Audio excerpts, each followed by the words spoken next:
Demak, so'zimni kelgan joyidan yana takroran davom ettiraman sizlarga.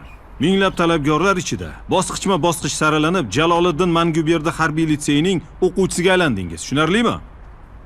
Bu yer harbiy litsey hisoblanadi. Otangizning uyi yoqda qoldi, tushunarlimi? Xuddi shunday. Bu harbiy litseyda hamma tartib qoidaga qat'iy rioya qilish kerak. Tartib qoidalar qat'iy belgilab berilgan. O'z vaqtida turish, o'z vaqtida o'rinlarni yig'ishtirish, formalarni o'z vaqtida kiyish va o'z vaqtida safga saf tortib turish hisoblanadi. To'g'ri turib oling. Litsey hududi bilan hamma tanishib chiqdimi? Xuddi shunday.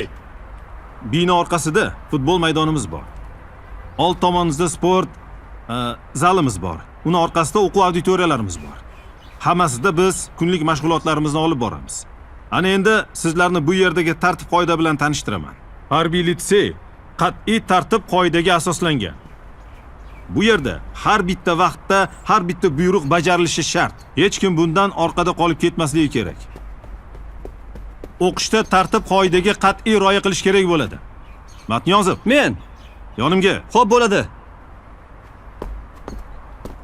Nega kechikib yuribsan? Uxlab qoldim. Sizlarga mana aytib turgan gapimni isboti ana shu hisoblanadi.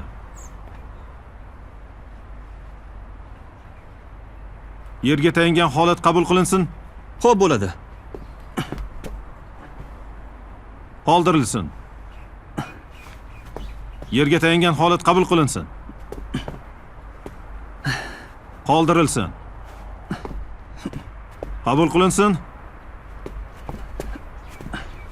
1 2 3 4 5 Har bitta kechikib kelgan o'quvchini mana shunaqa jazo kutib turibdi. Bu bizning eng yengil jazoimiz hisoblanadi.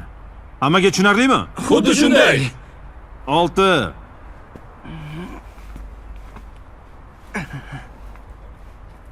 Qaytarilsin. Ahvoling shu ekan-u, Matniyozov. Boshqa takrorlanmasin. Xo'p bo'ladi. Safga turishga ruxsat eting. Ruxsat.